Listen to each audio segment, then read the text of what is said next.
Quito, the divine city and capital of Ecuador, a Spanish colonial city and Baroque gem surrounded by volcanic mountains. Its historic center was built on the ruins of an Inca city.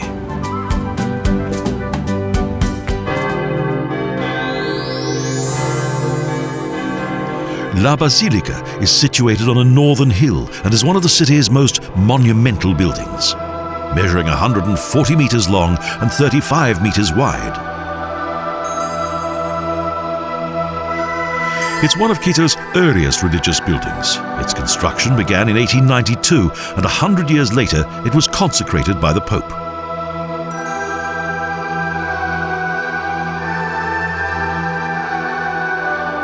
Its gargoyles represent local wildlife, and two huge towers frame the main building. In the most recent buildings to be constructed, the tradition of medieval glass painting was used for the basilica's large and colourful windows. The city's religious culture lives on. The basilica is an architectural symbol of an autocratic Catholic Church, which dominated the country until the Liberal Revolution of 1925.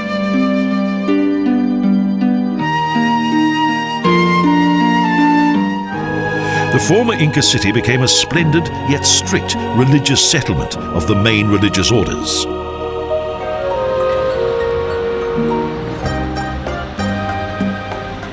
Steep and narrow steps lead downhill to the Centro Histórico. Many of these small buildings have been rebuilt several times due to devastating earthquakes, and modern traffic pollutes the old town. On the 6th of December 1536, Quito was re-established. When Spanish conquistador Sebastián de Benalcázar invaded, the Incas under Rumanahui destroyed their settlement. Thus, everything had to be rebuilt.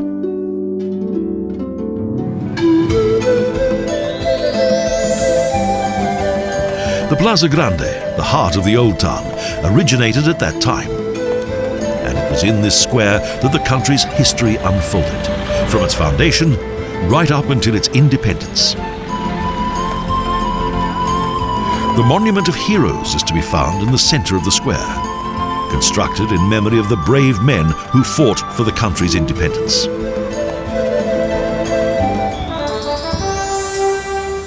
Framed by the cathedral and the elongated governmental palace.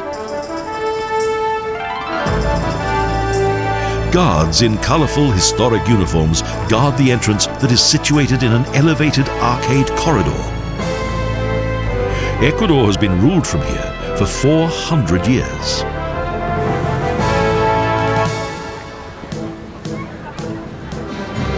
Military parades are a reminder of colonial times.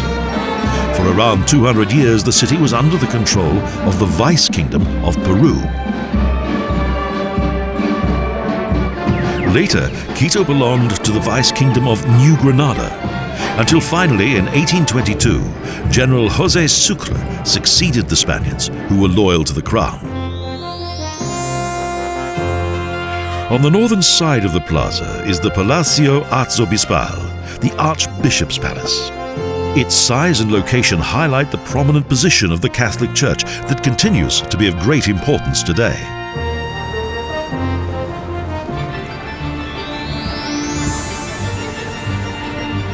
The Catedral Metropolitana is situated on the opposite side of the square. The complex is the result of various building epochs.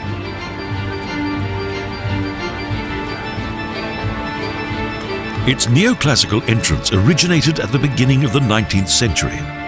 Stairs lead up to a tower-like domed building.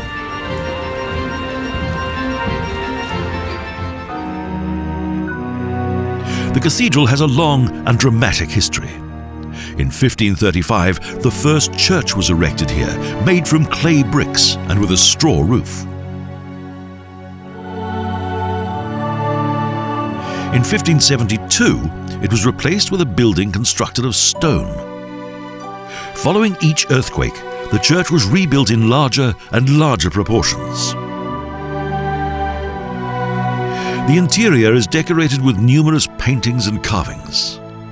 One of its treasures is the statue of the Cristo Muerto, created by the famous Indian woodcarver Casbicara. In an adjoining altar room are the remains of General Sucre. The sound of the pipe organ accompanies numerous ecclesiastical festivals, and inside rooms the clothing of various important dignitaries is displayed. Outside the gates is a palace of triumph and tragedy, such as the successful arrival of Simon Bolivar and the assassination of head of state Moreno.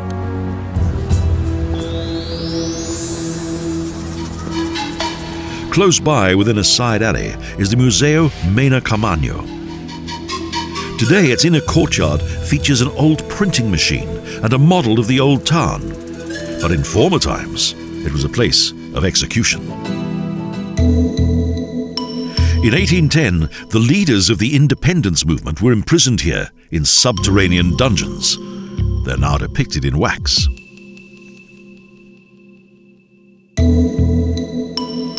Included are those who featured prominently in the life of the city, worldly and ecclesiastical dignitaries. They look so authentic that it's like traveling back in time. Life-size wax figures feature scenes of both Quito's and Ecuador's history, and which serve as a reminder of the great events of past centuries.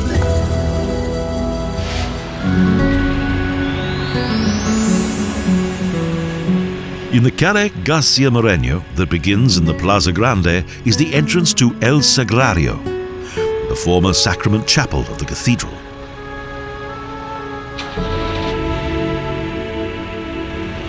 Its narrow facade is of dark stone, decorated with columns and framed by various images. The gate is constructed of brown wood with iron mountings. The interior has a high middle section with barrelled vaults and a cupola decorated with archangels, plus two colourful lower side wings. Gilded carvings in abundant churrigueresco Baroque shine out in every corner. The altars are particularly impressive.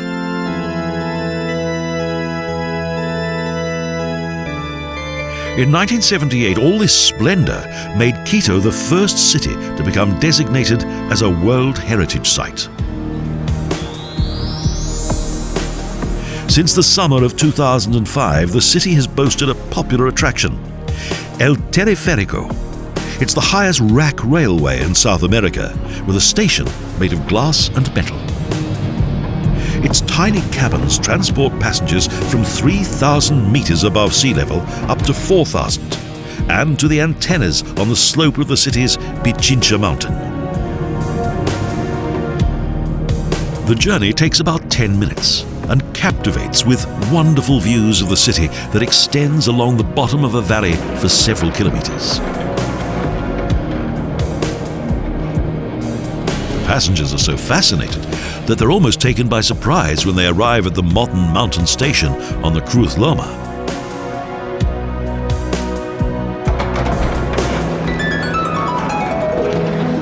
The spectacular views are quite overwhelming. Below is the metropolis, snugly located in a valley, between volcanic mountains and snow-covered peaks. Its location between volcanic mountains is unique, and Quito, the second highest city in the world, is often referred to as the most beautiful city in South America.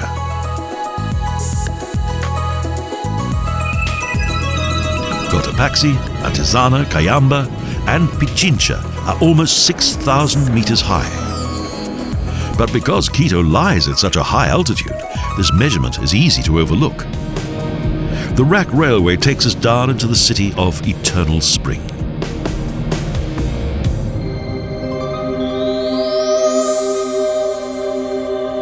When the Spaniards conquered the Inca realm, various Catholic orders emerged.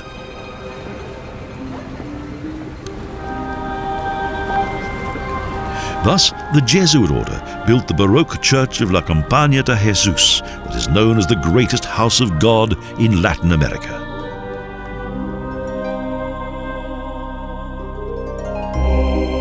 The interior is in red and gold. It's said that more than 6 tons of gold was used for the decoration of its altars, walls and balconies. Construction began in 1605 and was completed in the 18th century.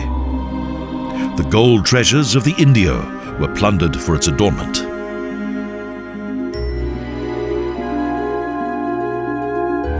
However, the Indio and mestizos were allowed to work as artists, so Indian elements were incorporated that gave the church its unique artistic touches.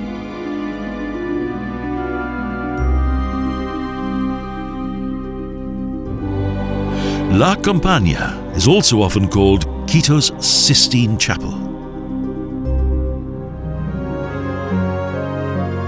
Holy Mariana is buried here.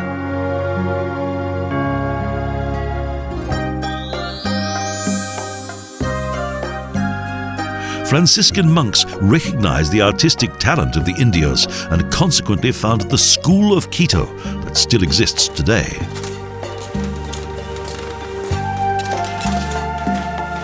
Art schools such as the Escuela Taya also continue to thrive. Here, traditional arts and crafts are taught.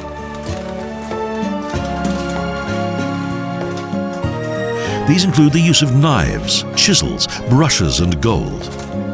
It takes 6 years for the trainees to complete the course.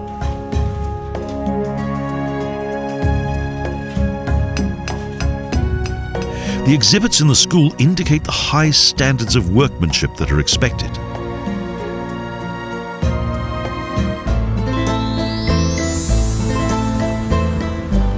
San Francisco Square, that includes a monastery of the same name, has, since the arrival of the Spaniards, been one of the city's 3 main meeting places and is situated above the Plaza Grande. It was here that the Franciscan friars first settled. Outside their monastery there were markets, bullfights, and many other colourful events. Several small alleys lead into the square. The church's main portal, with its 2 white towers, gives no indication of the breathtaking splendour of its interior that was created by artists of both the New and Old World. The architecture of the buildings that flanks the upper section of the square is most impressive.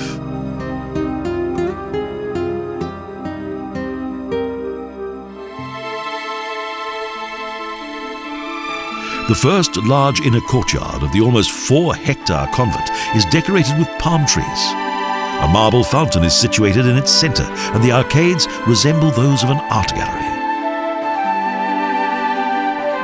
Above the walls of the ancient Inca palace originated the largest historic building complex in South America that still exists today.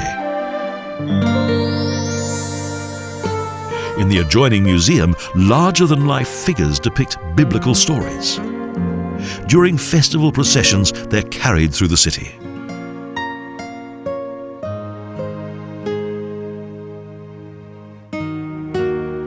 In another of the 6 courtyards are the graves of numerous monks, those brave missionaries who dedicated their lives to the indigenous Indians.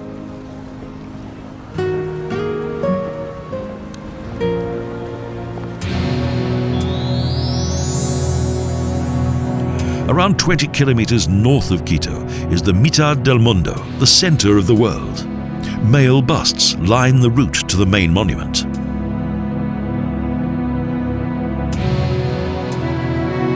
They represent the men who, in 1736, were sent by the French King Ludwig XV to identify the equator and to measure the exact circumference of the Earth.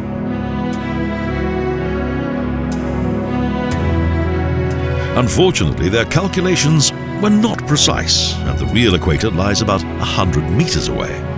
But that is of no real importance.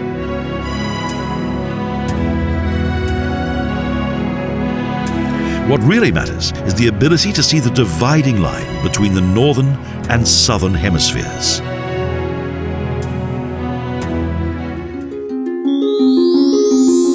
Next to the center of the world, there's an open-air museum. It's here that the actual equatorial line is located. An ancient Indian village was replicated here in order to demonstrate the traditions and lifestyle of the former inhabitants of Ecuador.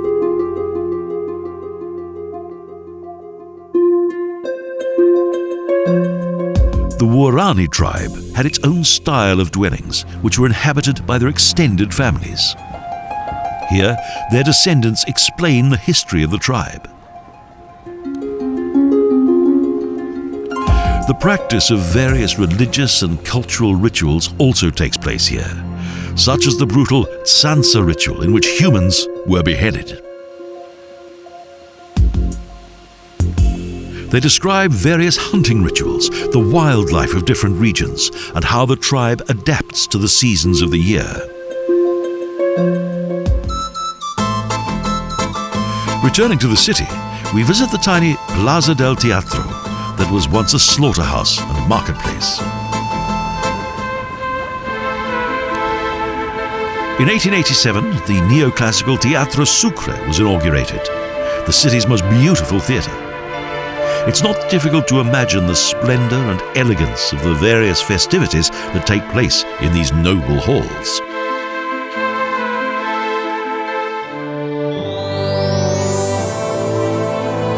The Augustine order also has a monastery in Quito. Because of the city's many earthquakes, its walls are 2 meters thick.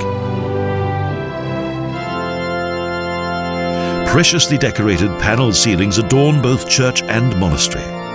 A fascinating mixture of both Gothic and Moorish design elements.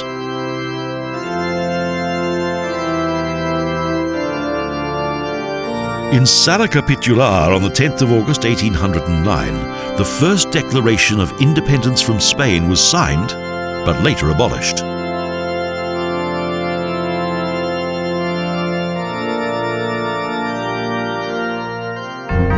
The large green inner courtyard of the monastery with its central fountain is framed by arcades and an art gallery.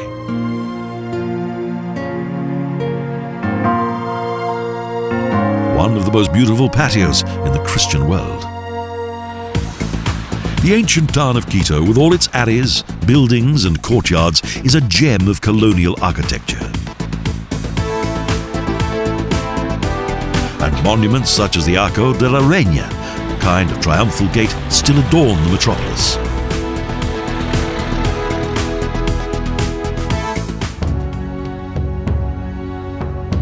But above all, there are churches everywhere. In one single square kilometre are 16 religious buildings. Quito is truly the monastery of America.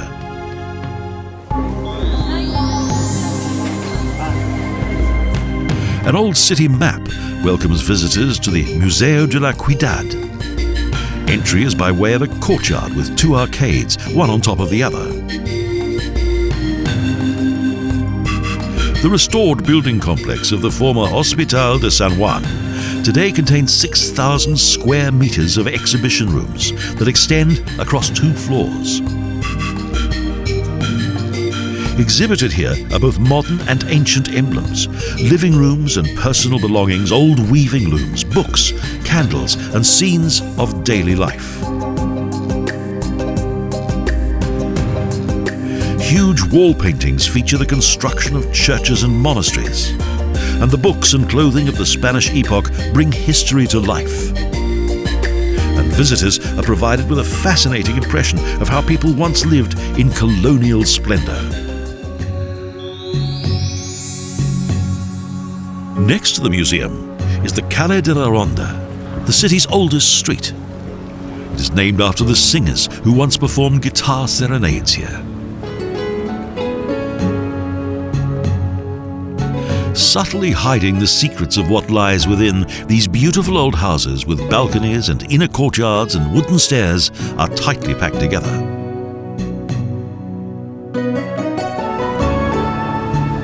This historic 300-meter-long alley was once decorated with national flags. It also served as an Incan road.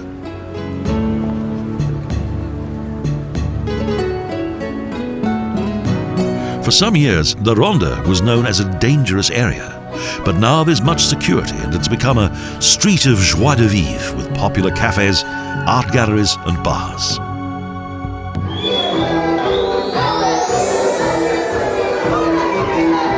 A performance by the Ballet Indio Humanizzate demonstrates the spirit of the city's original inhabitants. The country's large variety of regions, all united by the Andes. Dance, music and clothing are strongly influenced by Peru as it served as the foundation of the former Inca realm. Both melancholy and pride are on full display here.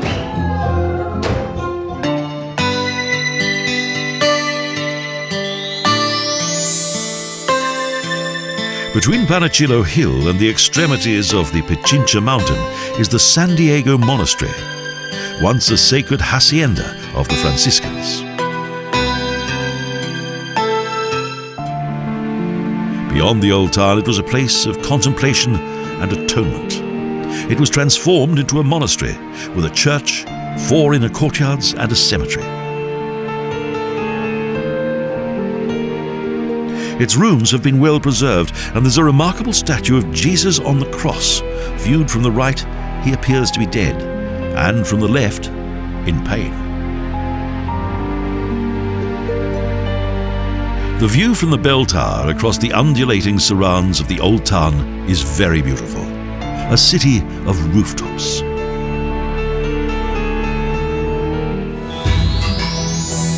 A huge iron statue of the winged Virgin of Quito, the symbol of the city, is situated upon the El Panachillo volcano that seems to protect the old town. It was once a strategic location, but today is a popular destination for one and all.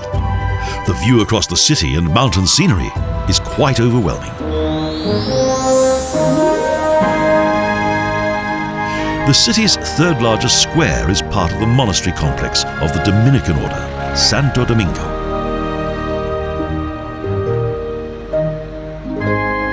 There is a large statue of General Sucre and a stone cross in front of the main entrance, but it's the white church tower that mostly attracts the eye.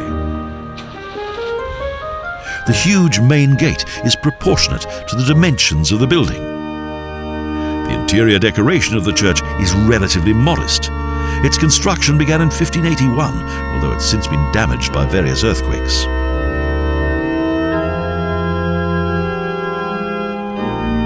Here, there were artists from the school of Quito, and following each earthquake, much had to be renewed and new works of art created.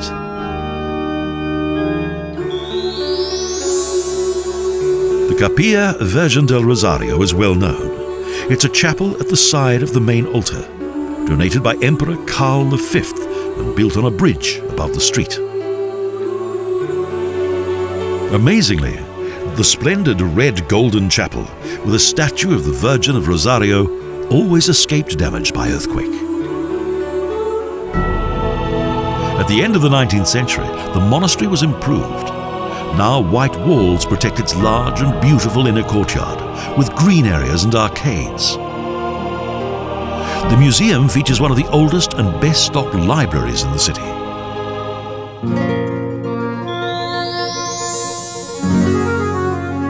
The Santa Catalina Monastery is our final destination.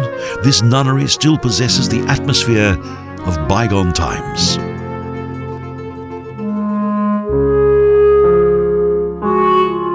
Since its foundation, nuns have lived here in harmony with God. They grow herbs in the courtyard and produce cakes and medicine for the local people.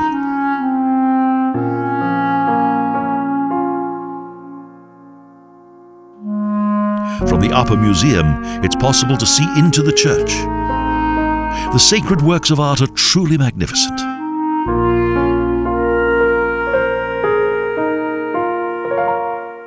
From the bell tower, we can see across densely populated hills and the Basilica that is so big that even today it towers above everything else.